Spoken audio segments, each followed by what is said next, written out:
Welcome to my channel, Satsangat Astrology, and thank you for visiting me, and welcome.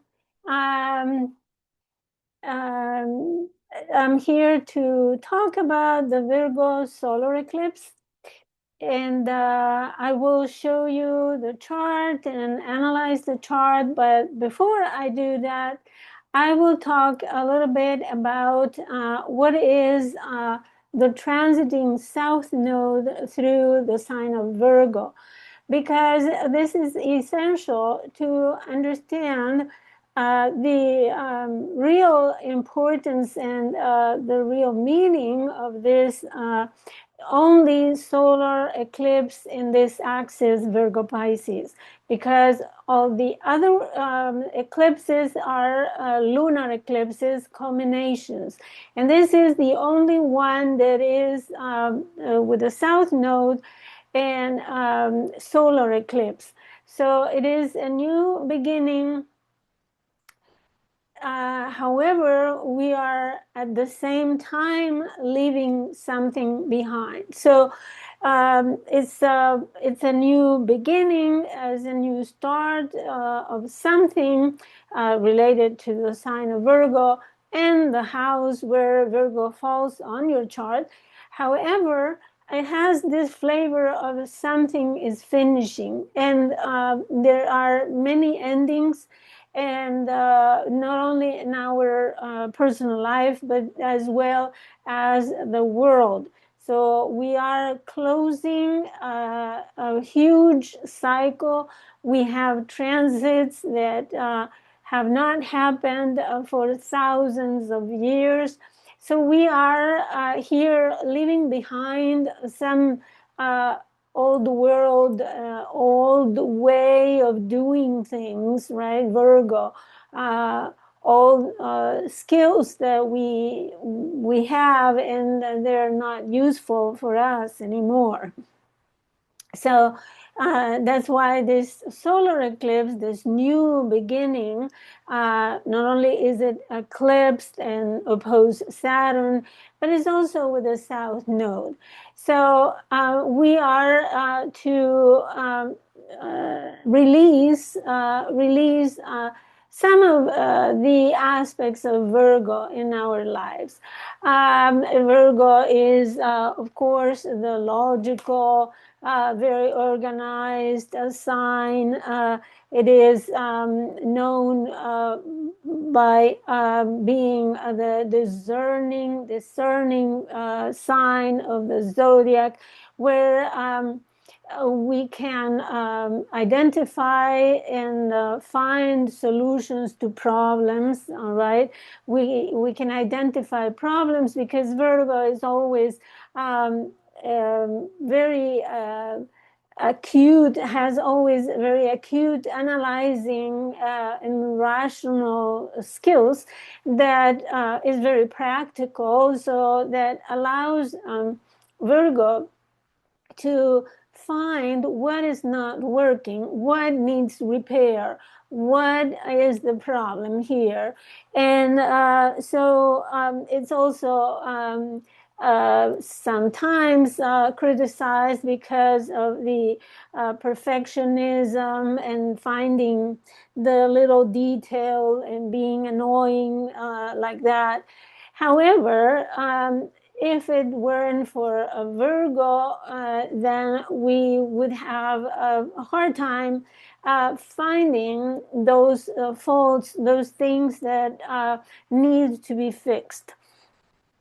Now, with the South Node transiting Virgo, we will have to let go of being so practical, so analytical, so logical, and so organized, and sometimes to be so focused on the routines and the cleaning and the purification, and even on health, right? So we have to release what is service. We have to work less, and maybe we are experiencing unemployment, for example. And Virgo is also associated with the health and healthcare and treatments for health, prevention, hygiene, and we may find kind of a negligence here. Also, a lack of preventative methods in the healthcare system. So that is the effect of having a south node, which is kind of a drain of energy, a release. Sometimes go back in history to find solutions, right? And also trying to find solutions on the spiritual side of life instead of being so practical. South Node is more spiritual, more physic, if you want, and it helps us surrender, release, and end things. So we may see difficulty in solving problems, whatever they are. They could be administrative problems, there could be work problems, or health problems. It could be a difficulty solving those issues. Virgo is also associated with the humble population, those who work, do manual work and have low pay. And in the ancient times, those were the slaves, the serfs. Or today, it is Virgo is associated with the employees and the dependents, people who need help. And we may have issues to solve regarding employment, as I said. Also, it may be harder to do the chores of the daily life and to keep up with our routines, and even our health. What else? It is also very difficult nowadays to have discernment due to the misinformation, the publications that oftentimes bring half truths and even lies. Also, AI generated information that could be misleading, and not only misleading, but intentionally trying to dupe us or deceive us. Anyways, that's about South Node transiting Virgo. And next, I will analyze the chart. And one of the features of this chart is the kite, right? It's exactly configuration that looks like a kite. But in addition to that, there are 3 yods. And this solar eclipse in Virgo is a very complex chart. As you can see here, every element of the chart is related to everything else, and in a hard way. So we have the sun and the moon, 29 degrees of Virgo, 5 minutes, and in opposition to Saturn. And let's start with that. So first of all, the last degree of any sign is demanding an urgent need to wrap up and to finish an issue, to finish what the transit of the moon and the sun have been doing in Virgo. And not only that, but close to the south node, we have an element of finishing, of completion and achievement here. And especially related to letting go, release, and surrender sometimes. At the same time, this opposition to Saturn indicates that the results of this new beginning will be delayed. There are obstacles that are opposing us. What else? Red tape, rules, regulations, and we are asked to be patient. We need to be patient. We need to wait the right moment at the right time. And the consequences of whatever is initiated with this eclipse at the last degree of the Virgo will have lasting consequences. Meaning that this will certainly have effects that will endure through time, and it will be difficult to deal with if something, let's say something negative is affecting our lives, we will feel it very heavily for a long, long time. So in any case, Saturn will come back direct over this 29 degrees of Pisces, opposing this eclipse near January, February, probably. So we will revisit every time that either Mars or Saturn transits the degree of an eclipse, either by conjunction, opposition, square. We have a reactivation of the theme. So we can count on that. And there are several layers to a cycle, to an eclipse cycle, because, as I said, every time a planet transits that degree, it is activated once more. And the moon travels every month through that.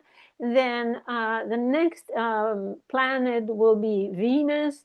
The next one will probably be Saturn, opposing it, Neptune opposing it, and by next year we will have Mars traveling that way again, Mercury as well. So within a year or so we will have several planets transited by this eclipse. So, and this eclipse is part of another cycle, which is the cycle of eclipses that happen at the same exact degree. And that happens very often, every 18 years. Now, if you were alive in 1968, there's September 22nd, almost the same day, is a solar eclipse, 29, 30 minutes of Virgo. So then the next one was September 22nd, also 1987. And that degree was almost exactly the same solar eclipse, 29 degrees, 34 minutes of Virgo. And the next one, September 22nd, 2006, 29 degrees, 20 minutes of Virgo. And the next one happened 9 years later, March 20th, 2015, at solar eclipse as well, 29 degrees of Pisces, 27 minutes. So here, meaning an opposition, right? Opposition solar eclipse. These have been all solar eclipses. And since the eclipses are triggers of evolutionary stages in our life, we can count on repeating themes, not repeating events, but repeating themes, maybe with different people, with different situations, but the same theme. And we are along the way learning to deal and develop that theme. For example, if it were relationships, then it will be some person that is reactivating the same theme.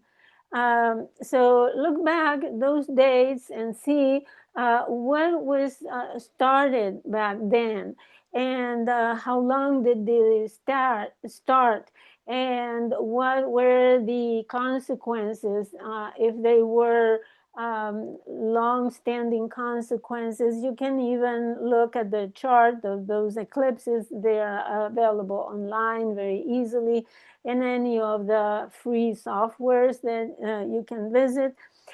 So you can revisit those dates and see how the events back then relate to events that you're living right now.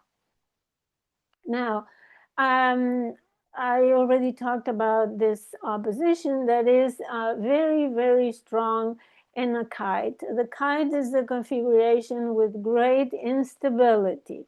And now we will analyze the ruler of this eclipse, which is Mercury in Virgo. Mercury rules Virgo and is now in Libra.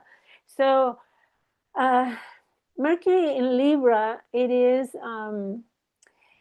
actually talking and thinking and learning about relationships, about commitments, about agreements, about deals, deals that look for balance between two parties.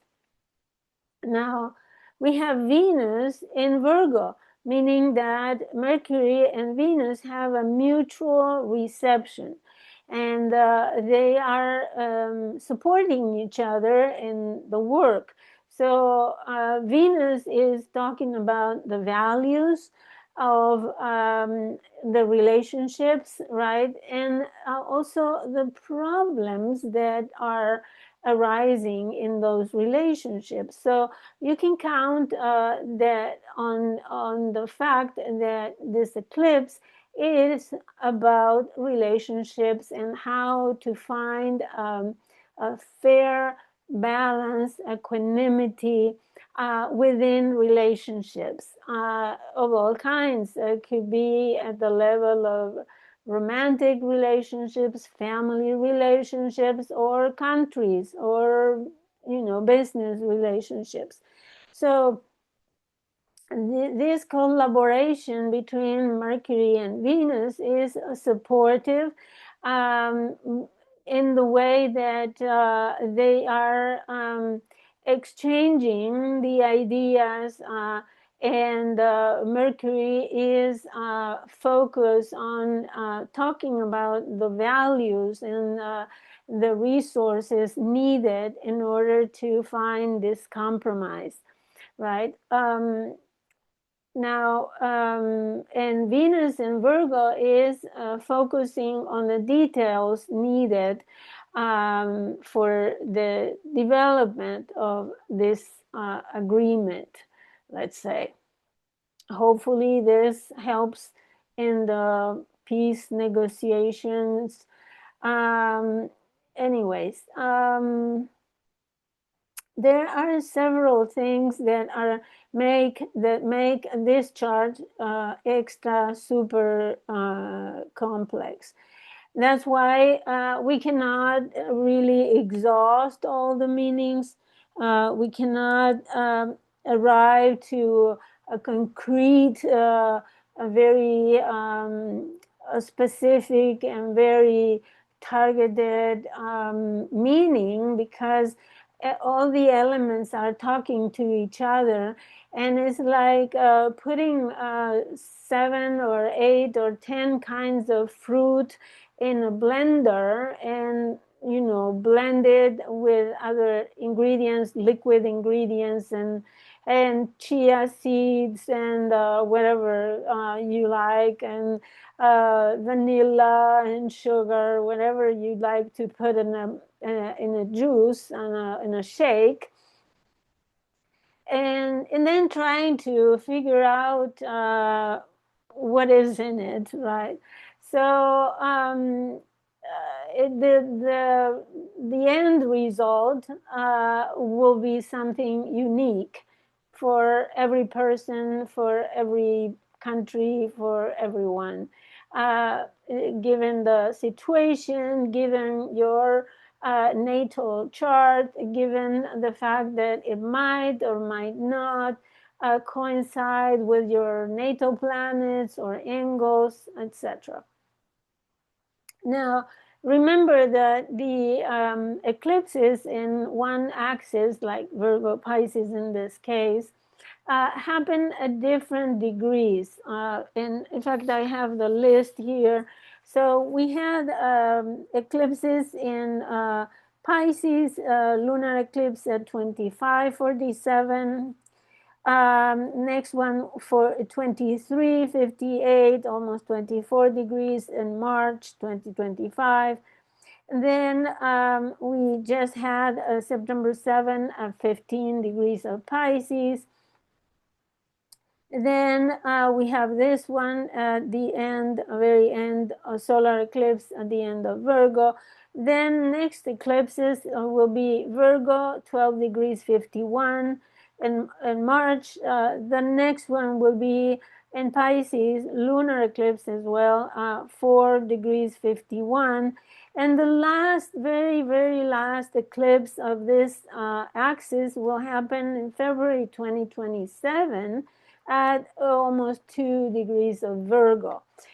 So I think one of them will touch your chart, of course, because there are so many degrees that, but you can count on a process that is happening, especially through the transit of the nodes in this axis. So there is a process developing according to the sign and the house that the nodes and the eclipses are happening. No matter if these eclipses are conjoining or aspecting a planet or a point or an angle. So there is a process that is very subtle, because the nodes of the moon and the eclipses are an energy that is subtle, and it's not always in your face, right? And oftentimes the effects happen before the eclipses and we don't even recognize them. Sometimes it happens later on when there is a transit over that degree. And with time, we develop the energies that the eclipse brings. So, and moreover, having Saturn opposing this eclipse, it will take time. This is not a new beginning that will just be punctual right now, and it will be radical. I think it will take time to develop. Anyways, and the other thing that we need to talk about is the yods. I said there are 3, and one of them has the apex on Mars. Mars in Libra, another ending, right? And in the base is this sextile between Saturn, Neptune conjunction, and Uranus. So when we talk about yods, there are quincunxes these angles are quincunxes or inconjunctions. But what is not explained very often is that there are different kinds of quincunx. One of them is, as you see here, 150 degrees from Uranus to Mars. So meaning this is an opening, 150-degree angle. And it has the flavor and the energy of Virgo.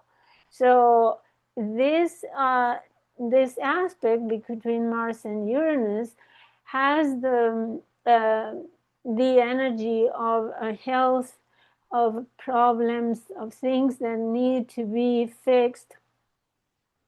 For example, we know that Mars in Libra doesn't really work very well, but it is making efforts to fix or to take action on relationships, on making a compromise.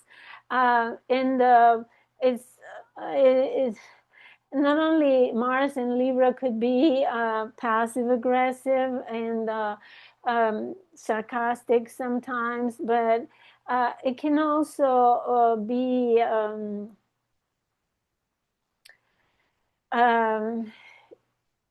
difficult to compromise. Mars in Libra doesn't know how to compromise. So it has a hard time giving in to his desires. Now, the other quincunx is, of course, with Mars, but is the 210 degrees quincunx from Saturn, Neptune to Mars. And this angle is an angle with the energy of Scorpio. There is very similar to Mars, right? And it carries that transformational power with it. So from Saturn, Neptune, we have seen confusion, deception. We have seen so many things, for example, through internet that seem so real, and they end up being just fabricated through AI. And we are duped because we are not yet trained in discernment. So and as I said at the beginning, describing South Node and Virgo, we have a very hard time exercising discernment in the reality we live right now. So yeah, Mars in quincunx 210 degrees angle from this has this difficulty. Of course, because this Mars is trying to, as I said, compromise with very little skills, compromising, and at the same time, he doesn't know exactly what reality is in. So there is another yod or finger of God with the apex on Venus. In this case, Venus is 210 degrees from Pluto and 150 from Saturn-Neptune conjunction. So here we have a Venus in Virgo that is transforming the values. The values we have, for example, in healthcare, how we take care of health, and it's through powerful transformation of information, Aquarius, right, and science. So we have scientific information that now contradicts previous knowledge, and this Venus is changing her values in Virgo, her values about health, healthcare, work, employment, etc. all the themes Virgo. Now, the same thing in relationship and quincunx or 150 degrees from this conjunction, we can say that this confusion and even deception makes for the problems, the value problems that we are facing with Venus in Virgo. So these definitely these values are changing, but they might be based on deceiving information. Now there is another yod, and is formed with a sextile from Venus to Mars, and they are both quincunxing Saturn and Neptune. So the base, Venus and Mars are working together. As I said, in this case, Venus is ruling Mars, and they are working, helping each other. However, not very efficiently. Venus is not happy in Virgo. Too many details to consider, and Mars is unhappy in Libra. Too many compromises to make, right? And then the apex is this conjunction, which is very problematic, as I described it already.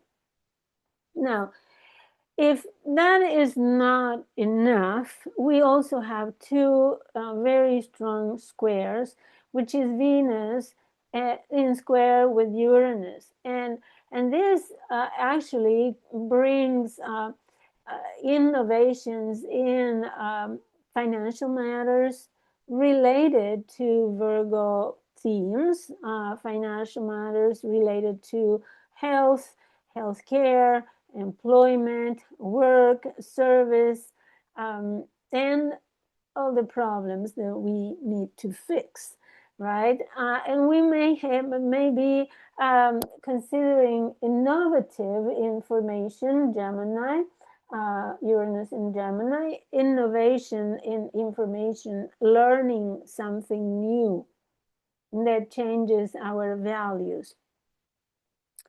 Now there is another square which is forming. In fact, the Venus-Uranus is separating just for a couple of days. Venus square Uranus happened on September the 20th, just the day before. And Mars will perfect the square with Pluto on the 24th, just 3 days later. So Mars is forming this square, is very powerful while applying to the square to Pluto. And unfortunately, this is the most serious and I would say grave aspect in this chart because it always implies cruelty, conflicts, war, attacks, killings, cruelty in general, and violence.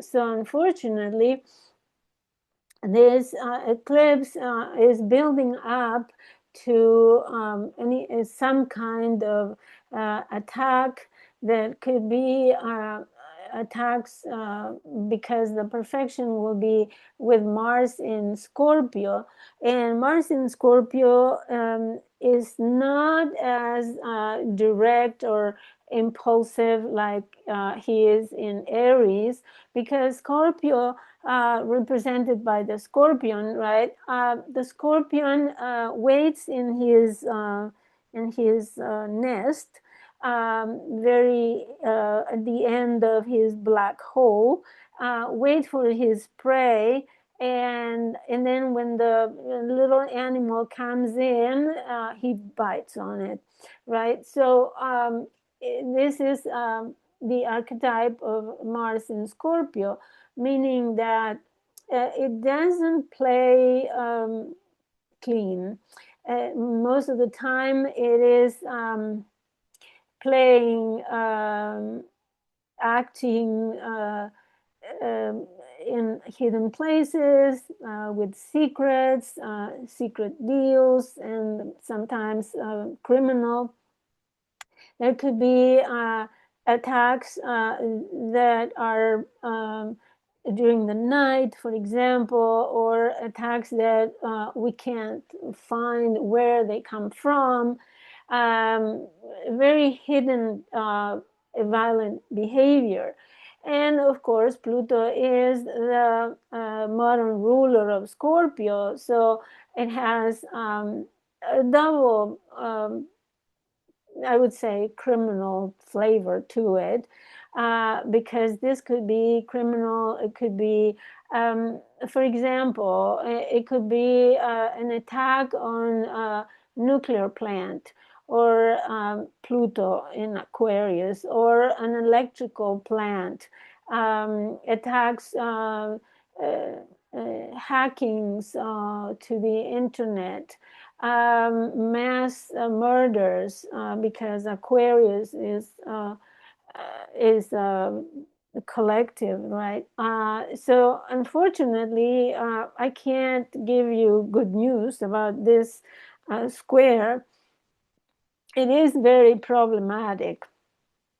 But as I said, it happens 3 days after, at 1 degree, 27 minutes of Scorpio, Aquarius. And Pluto is retrograde. So we're looking at things that maybe already happened. Pluto retrograde at 1:27. And Mars comes here to close, is the closing square, from a cycle that started at 0 or 1 degree of Aquarius. Remember, the conjunction of Mars and Pluto happened at the beginning of Aquarius a couple of years ago. And we can look back and see what was happening back then. Because this closing square will certainly be related to that theme. So, in this chart, at your personal level and your personal life, look at the house where the eclipse is happening. Look at the house occupied by this Saturn in Pisces, where you will find the obstacles, the restrictions, or the need to be more disciplined, the need to have more patience. That will be that house, the Pisces. And the new beginning will be in the house of Virgo, where the 29 degrees are. So, as I said, this chart has a lot of beginnings. Pluto at 1 degree, Neptune at 0, Uranus at 1, Venus at 2, Mercury at 5. So there's a lot of beginnings and a couple of endings. Double ending with the eclipse, because first is at 29 degrees, which is an ending degree. And second is with the south node. So it's requiring for us to let go of something. Mars is at 29 Libra as well. So we are wrapping up our actions, our efforts, our work, regarding compromises, or regarding how to find peace, or regarding a way of living with the other in a balanced way, right? Like a relationship that has a good give and take, a balanced give and take. So uh, a kite is a very unstable configuration in spite of those trines and those sextiles because of the power of this opposition. And oftentimes the trines and the sextiles do not motivate us so much to resolve the problem. They actually are let it be kind of aspects. So that's why the opposition is more prevalent.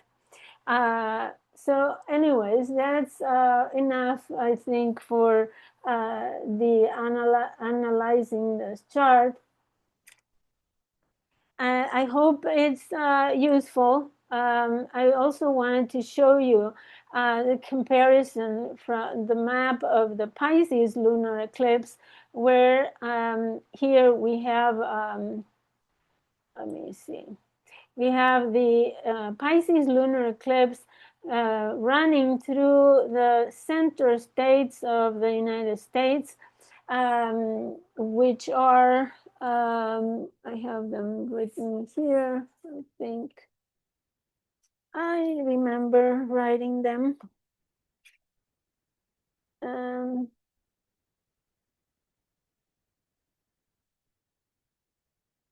Of course, when I need them, it's not there. Okay. Anyways, but we have several states crossing the Pisces lunar eclipse. And we also have the Saturn-Neptune conjunction through Washington, D.C. I already explained to you what they mean, the lack of boundaries, the lack of rules, deception, etc. Now, the Virgo solar eclipse is running on the midheaven of California, Oregon, Washington, over here. And curiously, the Saturn and Neptune on the IC. So this could be borders problems. I don't know, trying to secede, trying to separate in some way. And we have Mars in the midheaven with Chiron in the IC here running close to the Pisces lunar eclipse, where these it's about the same.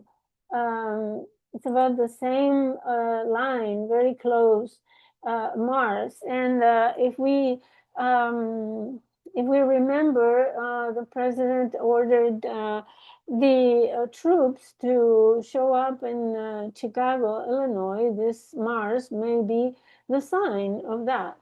The other important things is that Jupiter is here on the descendant, is passing through Washington, D.C., New York, and Jupiter is transiting Cancer, which is the sign of patriotism, of defending one's country, one's tribe, one's home. And Jupiter is expanding that, if you want, nationalism or protection of your own country. And I think it illustrates the politics that are going on right now of protecting and defending America and isolating the country from other powers. Anyways, that's something curious that if you like to follow up on it, just send me a message under the video, make a comment or something. If all of that is not enough, we also have Pluto out of bounds. So I already spoke about the meaning of this in my previous, I think it was the lunar eclipse that I spoke about it, but I put it here on your screen as a reminder that it will be out of bounds until November the 23rd this year. And it will continue doing the second part of the year for 10 more years. Anyways, if if the upheavals are not enough, we have Pluto also helping a little bit. Anyways, if you're interested in my courses or in ordering your personal astrological consultation, don't hesitate to contact me via email. And I also write on this blog, satsangadastrology.blogspot.com. In spite of what this name may suggest to you, I do tropical whole signs system astrology. Tropical based on the changes of the seasons, the solstice and equinoxes. So I do Western tropical astrology. Thank you for watching, and I look forward to your messages, comments, and anything that you would like to say. Thank you for watching, and I'll see you next time.